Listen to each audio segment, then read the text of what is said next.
Boleh masuk loan tak atas nama anak pelajar tu nak kereta Azia? Boleh sangat, Syaf. Kepada mereka-mereka yang nak bagi kereta kepada anak yang berumur 18 tahun ke atas, dengar betul-betul. Boleh bagi anak tu terus kereta ke atas nama dia. Yang kita ada 3 signifikan kat sini. Yang pertama, anak kereta tu nama anak, tengok geran tu nama dia. Sedangkan Syaf Yusof ni, Abang Yusof ni hanya menjadi penjamin sahaja. Dan penjamin ni mesti bekerja, mesti ada pendapatan yang padu sikit lah.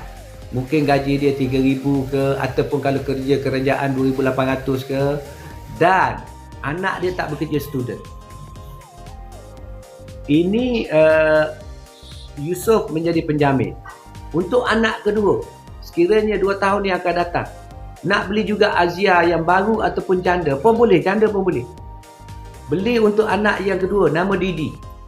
Yusof ni menjadi penjamin untuk anak yang pertama, boleh menjadi penjamin untuk anak yang kedua. Wow. Dengar betul-betul. Sekiranya anak kedua ni bayar okey apa semua, buat Grab pun kita tak ambil tahulah kereta tu. Anak yang ketiga daripada isteri yang kedua. Dia kahwin 2. Nak juga kereta. Jealous kepada anak yang kedua, pertama dan kedua, isteri yang pertama. Maka anak daripada isteri kedua nak juga kereta. Yusof 2,800 gajinya, kerja kerajaan, menjadi penjamin untuk yang ketiga pun boleh. Pun boleh menjadi penjamin lagi. Sehinggalah yang nombor 4. Sekiranya Yusof ni nak kahwin balik dekat Eva tu, bila cinta menjadi dosa. You memang terror lah. Bi? Memang terror lah, Bi. Well, actually, I buat semua ni untuk masa depan kita kan. I mean, all of this is for our future.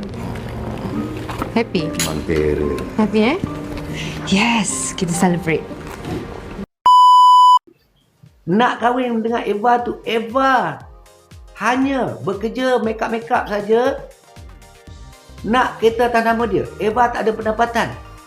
Eva ni, dia kerja jurusolek ke apa semua kan. Pendapatan 20-30 riyal je sehari. Tak apa. Eva hanya bagi IC untuk isteri yang ketiga, keempat tadi, di atas dia. Yusof ni gaji 2,800 boleh penjamin kepada dia. Maka untuk menjadi penjamin, Yusof tidak akan dikenakan komitmen. Komitmen Eva bayar 500, anak yang pertama tadi 500, anak yang kedua pun 500, anak yang daripada isteri yang kedua tu, wow, 500 juga tak terkena ke nama Yusof tadi. Bila cinta menjadi dosa, maka setiap penjamin boleh menjamin 4 orang sahaja. Macam kahwin 4 je lah. Dia boleh menjamin untuk 4 orang sahaja. Maka Yusof ni boleh beli kereta atas nama dia juga. Sebab dia tak terkena. Anak pertama memang dia bayar, tetapi bukan atas nama dia. Anak yang kedua memang dia bayar, tapi bukan nama dia. Ni komitmen dia masih lagi 2,800. Dia boleh beli pula Honda City ke, boleh beli second hand Toyota Cross ke, boleh atas nama dia. Maknanya cukup untuk atas nama dia, pasal kiraan installment tadi tidak dikirakan atas nama dia untuk 4 kereta yang terdahulu. Wow! Dia boleh beli kereta lagi. Macam mana dia nak bayar untuk anak pertama, kedua dan bini yang bini tu, itu dia punya hal. Geng, inilah salah satu yang bagus dengan saya, sama ada anda beli yang baru ataupun beli yang terpakai, terjanda, kereta-kereta yang terjanda. Faham ke, Dok? Ya Tuhan, berikan aku janda. Faham tu. Kita minum dulu. Bismillah.